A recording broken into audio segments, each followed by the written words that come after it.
अरावली पर संकट क्यों?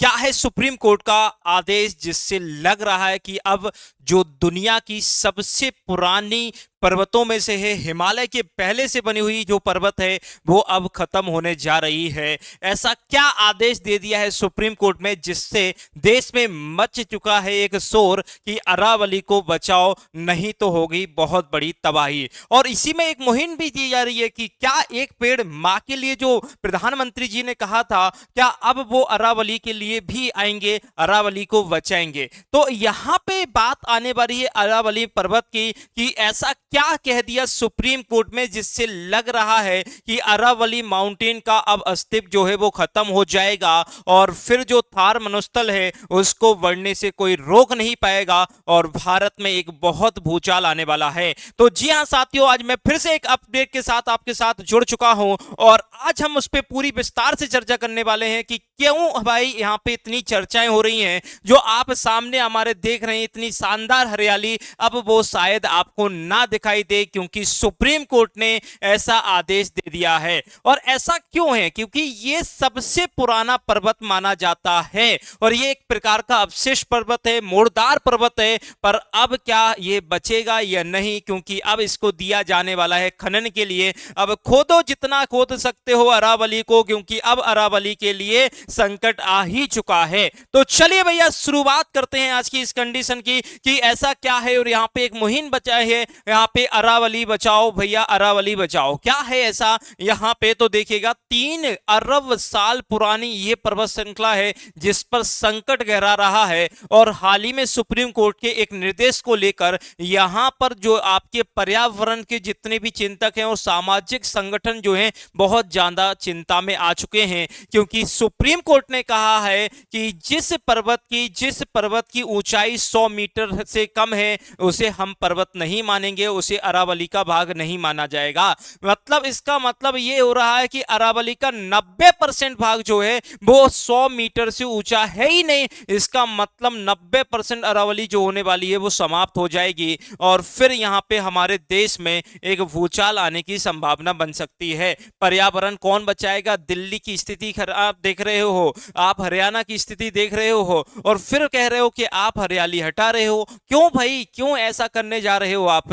तो बेटा याद रखिएगा, यहाँ पे 100 मीटर से कम ऊंचाई वाले पहाड़ों को पहाड़ नहीं माना जाएगा, ऐसा यहाँ पे कहा गया है। साथ ही साथ यहाँ पे आपको याद रखिएगा अरावली का अंत क्या है। सुप्रीम कोर्ट का नया आदेश, यहाँ पे मैंने कहा कि सुप्रीम कोर्ट ने कह दिया है कि अगर किसी भी माउंटेन की हाइट जो है वो कितनी है बेटा, 99 मीटर है। और हाइट अगर 99 मीटर है तो उसे हम पर्वत नहीं मानेंगे, उसे आपको टेंशन नहीं लेना, उसको माउंटेन नहीं माना जाएगा। अब देखो इसके अनुसार अरावली पहाड़ियां जो हैं, आपको याद रखना है कि 90% जो है वो अरावली का भाग ही नहीं है, इसको हम खनन के लिए दे सकते हैं। तो नापेगा भी कौन? सरकारी कर्मचारी ही तो नापने जा रहे हैं। और फिर कैसे डिसाइड होगा कि ये 90 है, ये 99 है, 100 में से इतनी कम है? तो ये तो बहुत बड़ा एक मतभेद होने वाला है और मैं तो कहता हूं ऐसा जो है वो नहीं होना चाहिए। यहाँ पे अरावली को बचा लेना चाहिए, ये हमारे भविष्य का सवाल है। और नहीं तो फिर दिल्ली में जो प्रदूषण की हालत है,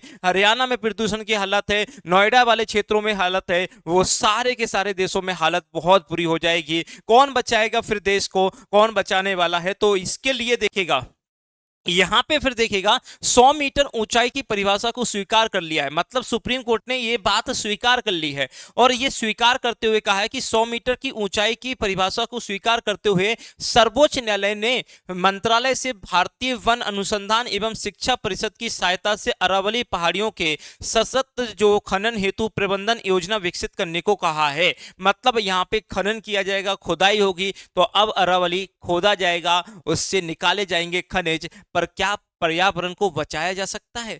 पर पर्यावरण को बचाया जा सकता है या नहीं? यहाँ पे एनसीआर जो होगा भैया, ध्यान रखिएगा, एनसीआर ध्यान रखिएगा, जो ग्रीन लंग्स हैं ये एनसीआर को बहुत कुछ बचाती है पर्यावरण से, परंतु अब जब ये रहेगी नहीं तो फिर कैसे बचेगा दिल्ली, जो जिसे हम कहते हैं देश की राजधानी।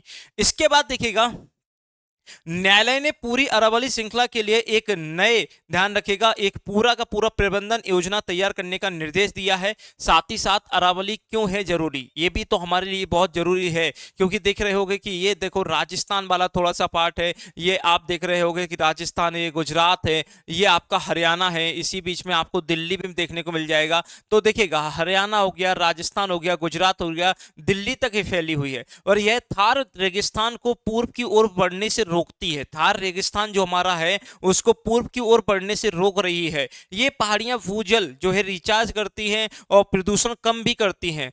दिल्ली एनसीआर की हवा को साफ करने में मदद करती है। दिल्ली एनसीआर की हवा को साफ किया जा रहा है, फिर भी कह रहे हैं भैया निपटा दो इसको। इसके अलावा देखिएगा विशेषज्ञ जो भी हमारे विद्वान है उन्होंने कहा कि अरावली के बिना उत्तर भारत में धूल भरी आंधियां बढ़ेंगी और रेगिस्तान फैल जाएगा।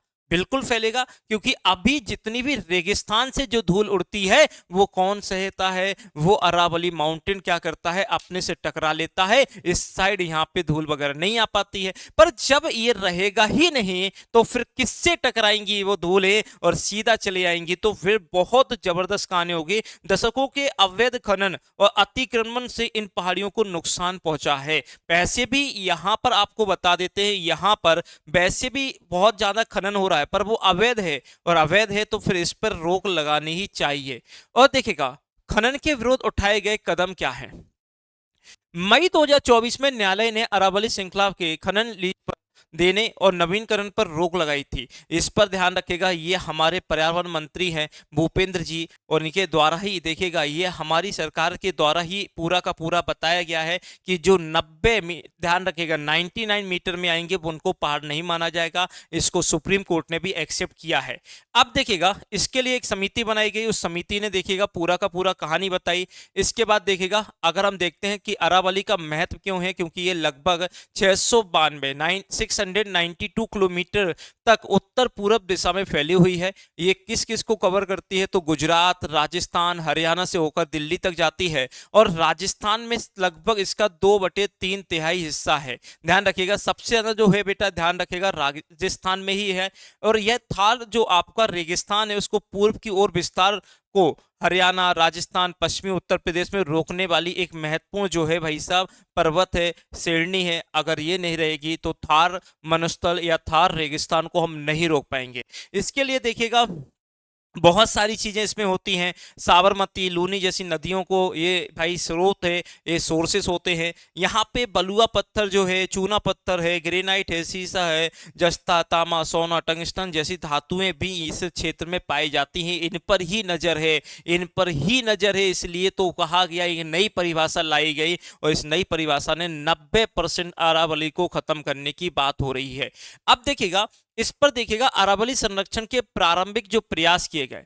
1990 के दशक में एक नियम आया था, पर्यावरण मंत्रालय ने खनन को केवल स्वीकृत परियोजनाओं तक सीमित करने के लिए नियम बनाए, लेकिन इसका खुलेआम विरोध हुआ, फिर वापस हुआ। 2009 का ऐतिहासिक प्रतिबंध बढ़ते विनाश को देखते हुए, ठीक है, सर्वोच्च न्यायालय ने हरियाणा के फरीदाबाद, गुरुग्राम, मेवात जिलों में खनन पर पूर्णतः भाई साहब रोक लगा दी। अब हमें उम्मीद थी कि सुप्रीम कोर्ट भी इस पर रोक लगाएगी।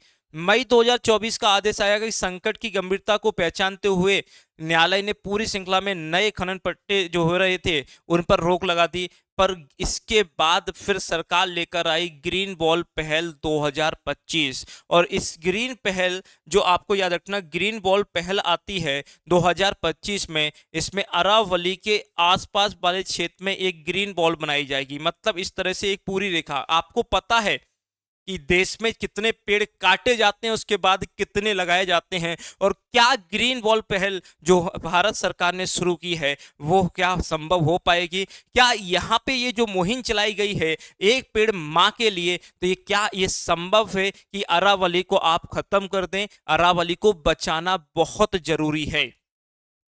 इसके बाद देखिएगा वर्ष 2025 में केंद्र सरकार ने अरावली ग्रीन वॉल परियोजना की शुरुआत की। इस पहल का उद्देश्य अरावली श्रृंखला के चारों ओर 5 किलोमीटर के बफर क्षेत्र में हरित आवरण का विस्तार किया जाएगा। मतलब 5 किलोमीटर के क्षेत्र में भाई साहब आपको ध्यान रखना है, पूरा का पूरा हरा हरा ग्रीन ग्रीन आपको नजर आएगा, ऐसा सरकार कह रही है। इसके बाद यह गुजरात, राजस्थान, हरियाणा, दिल्ली के 29 जिलों को भी कवर करती है। परियोजना का लक्ष्य 2030 तक 2.6 करोड़ हेक्टेयर जो है क्षतिग्रस्त भूमि को पुनर्जीवित करना है। और यहाँ पे ध्यान रखिएगा, लचीलापन जो है बेटा ध्यान रखिएगा लाना पड़ेगा, ऐसा इनका कहना है। और आप देखिएगा यहां पे आप देखिएगा ग्रीन वॉल, क्या ये परियोजना सफल हो पाएगी? क्या अरावली जो माउंटेन है उसको हम बचा पाएंगे? 99 मीटर का अगर कोई पर्वत है तो उसको हम पर्वत नहीं मानेंगे, ऐसा सुप्रीम कोर्ट ने कह दिया है। तो 100 मीटर के पर्वत है ही नहीं, मात्र 10% बचे हुए हैं। तो क्या माना जाए कि अरावली का अब अंत आ चुका है, इसका खनन होके ही रहेगा, इसमें से इतने मिनरल से वो निकाल के ही रहेंगे? तो मैं पूरे देश और पूरे विद्यार्थी और जितने भी हैं सभी से कहेंगे कि सेव अरावली, बिल्कुल भैया बचाओ अपनी अरावली को, बहुत जरूरी है।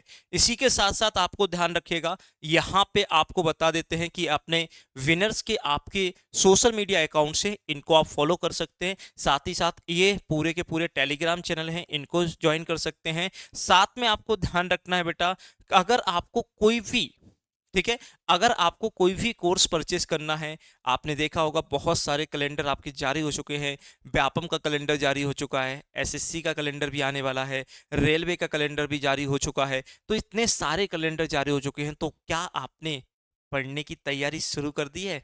अब की बार 2026 में नौकरी की तैयारी शुरू कर दी है? अगर नहीं तो चलो भैया जल्दी उठ जाइएगा, शुरू हो जाइएगा। यहाँ से ऑनलाइन कोर्स ले सकते हैं, यहाँ से कोई बुक ले सकते हैं, और अगर कोई भी इंक्वायरी है तो इस नंबर पे कॉल कर सकते हो, और यहाँ से ऑफलाइन इंक्वायरी है तो आप इन आप इंदौर में आके भी पढ़ सकते हैं, कोई समस्या नहीं। तो कैसी लगी जानकारी? आई होप आपको ये जानकारी अच्छी लगी होगी, और इसी प्रकार की जानकारी के लिए हमेशा जुड़े रहें अपने विनर्स परिवार के साथ। धन्यवाद, जय हिंद।